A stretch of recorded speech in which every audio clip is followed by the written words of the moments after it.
এক ব্যক্তি এত পাপ করেছে যে শেষে মৃত্যুর সময় সে সন্তানদেরকে ডাকছে, ডেকে বলছে যে আমি যখন মারা যাব আমার লাশটাকে তোমরা কবর দিও না, যদি আল্লাহ পাক আমাকে ধরতে পারেন তাহলে খবর আছে আমার।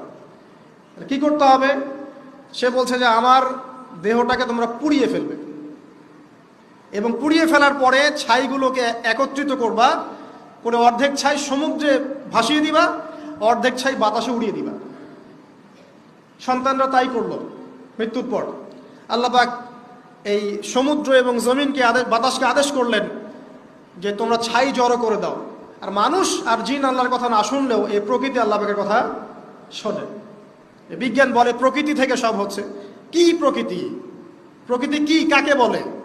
মানুষকে আল্লাহর ইবাদতকে বাদ দিয়ে প্রকৃতি পূজায় নিয়ে গেছে। এই পুরো প্রকৃতি আর মহাবিশ্ব এক আল্লাহর ইবাদত করে। কে সৃষ্টি করলো প্রকৃতি?